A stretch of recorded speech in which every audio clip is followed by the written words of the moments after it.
you don't have to be a worldly success. You don't have to be anything other than someone who is putting forth their truest effort to be a citizen of the world and to do good by other people.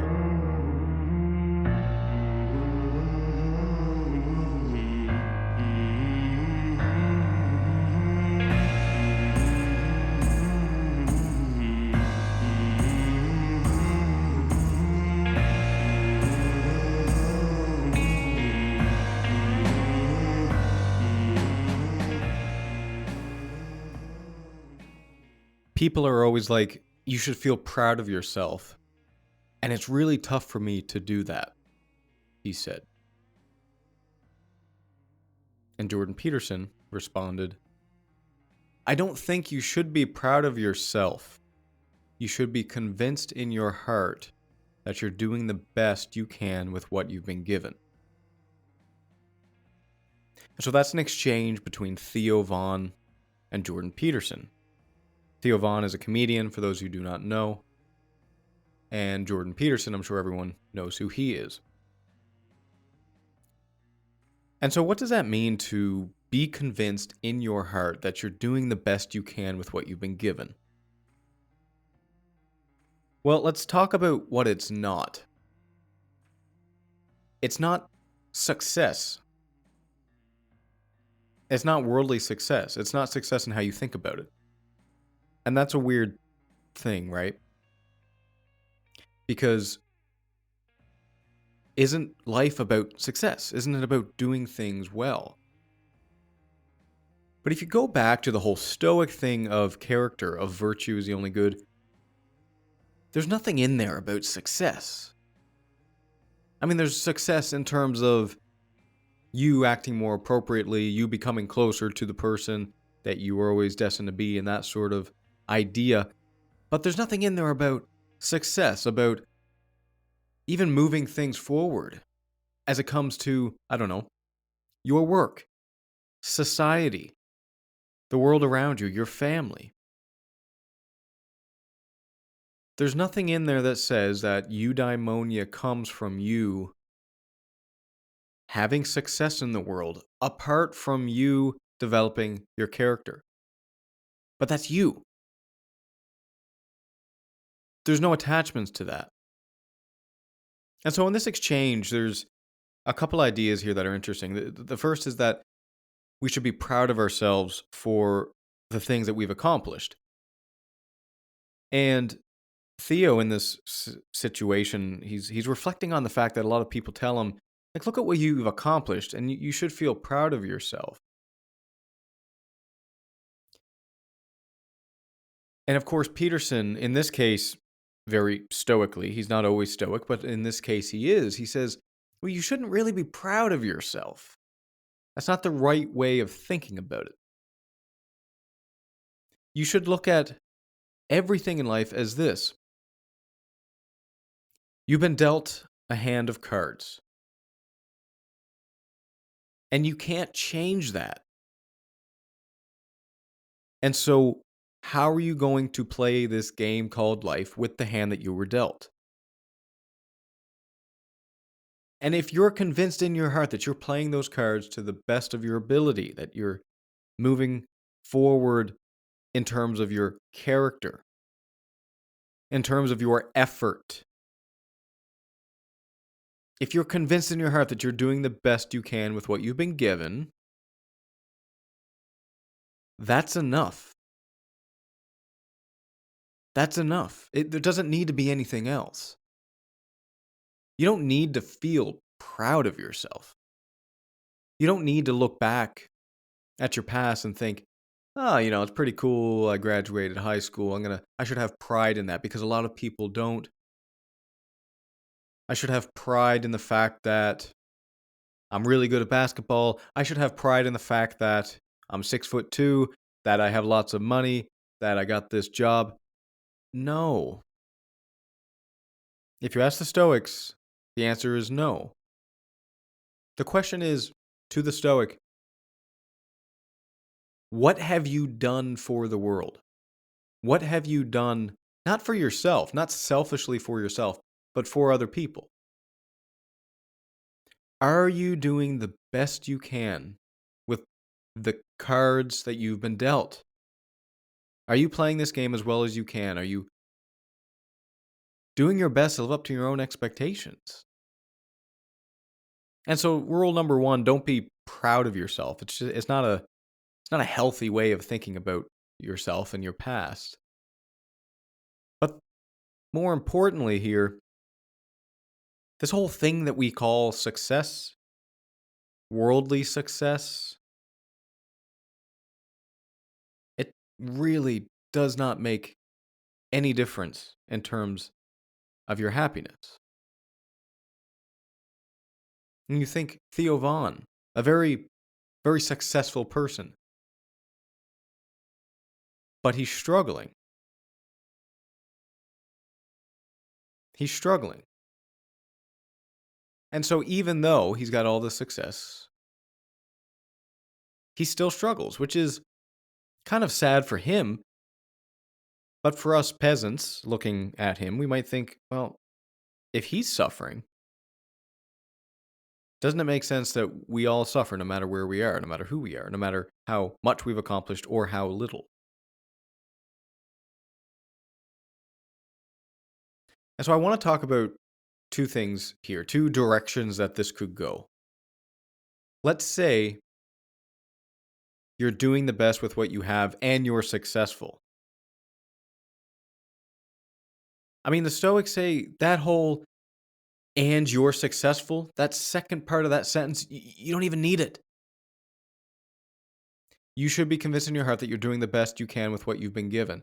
So, regardless of whether or not you're successful, and that includes if you are successful, it really doesn't matter as long as you're convinced you've been given this hand and you're playing them as well as you can.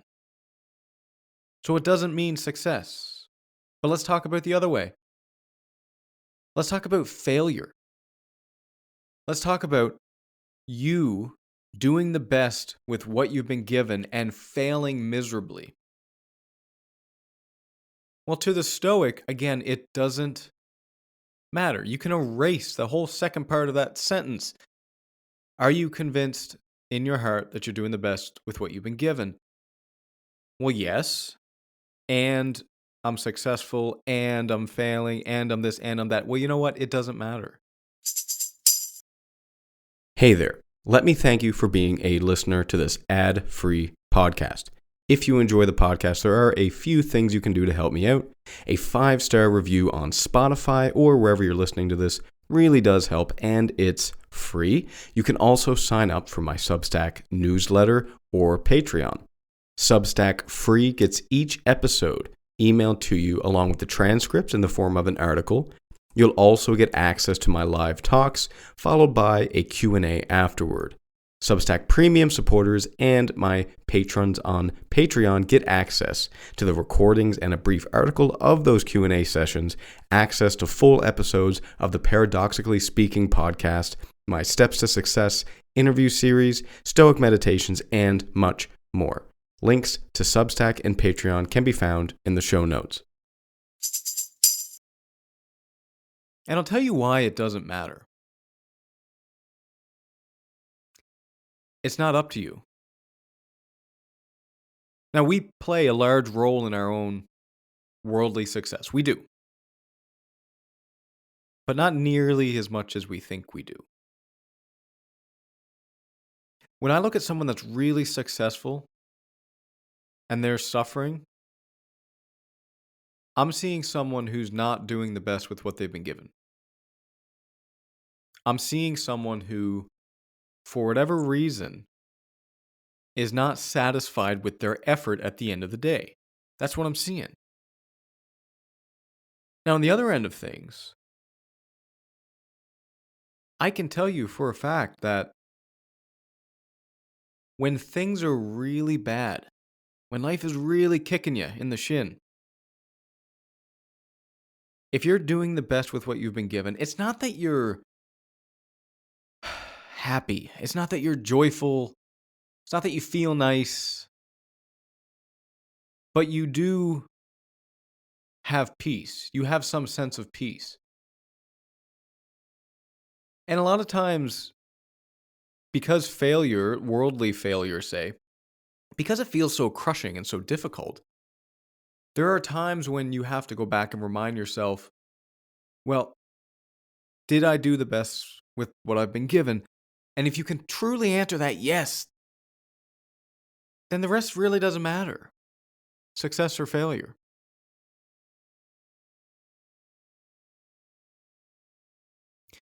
And so we have to learn how to detach the outcome of something from our effort because they're not directly correlated. There is some correlation. There's certainly not complete causation. But what a wonderful thought in many ways. What a freeing idea, because if you think about it from the sense of, okay, what do I have to do to be content? Right? That's the question we're all asking ourselves. Cuz most people flourishing and being happy all the time and just being vibrant all the time. Of course, that's the stoic goal. That's where we would all like to be, but at the end of the day, what really gets us is, how do I be content? How do I just be content? And maybe that is the same thing as eudaimonia. Maybe that is actually flourishing, is just being content, just happy right now with what you've been given. All you have to do is the best you can with what you've been given. You don't have to be a worldly success. You don't have to be anything other than someone who is putting forth their truest effort to be a citizen of the world and to do good by other people.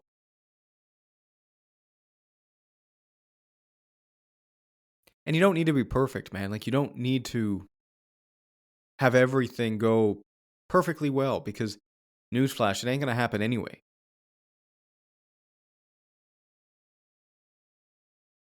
And even if, let's say you've tried, you've done your absolute best and your world is still falling apart.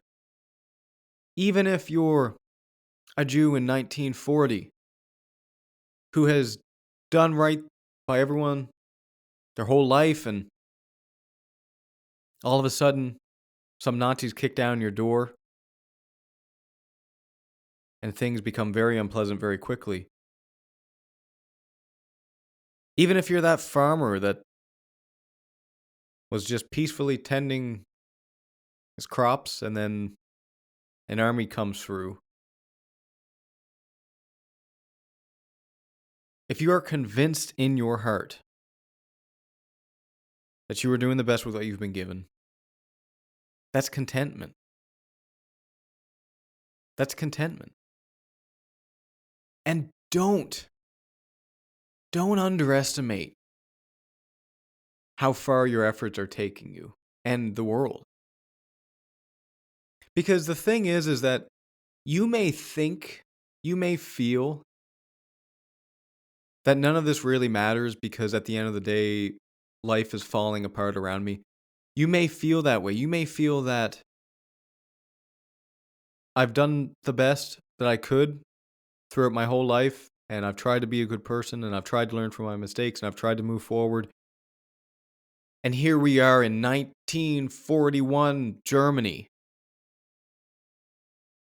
and we're suffering like mad. Even in that situation, don't underestimate the positive impact you've had by doing the best with what you've been given. Because just because things are bad does not mean that they couldn't have been worse.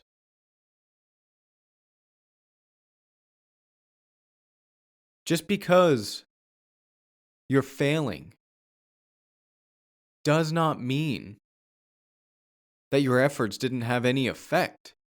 Maybe if you would have done nothing, maybe if you wouldn't have done the best you can with what you've been given, maybe as opposed to some discomfort, some pain, some suffering, maybe it would be far much worse. And so even on the worldly success front, if you're doing the best with what you've been given, you can be convinced in your heart that things are working out exactly as they should be.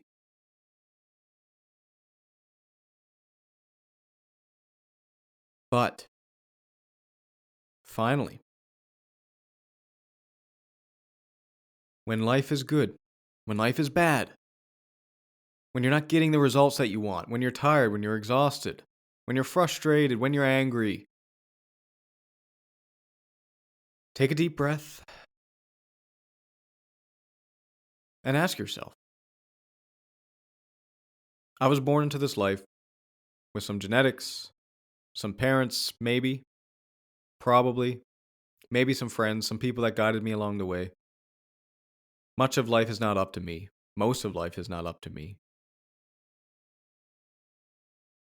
But when I look to my left and I look to my right and I look in front of me and I look behind me, I see the world and I see opportunity. And that opportunity is that for virtue, for acting appropriately in the world. And if you go forward in this moment, in this present moment, and at every point in time, if you ask yourself, am I acting appropriately? Is this the right thing? Am I doing right by people around me, by all people, by myself, by my family, by my community, by my country, by the world, by the cosmos? If I am doing right by them, what more can a Stoic really ask for?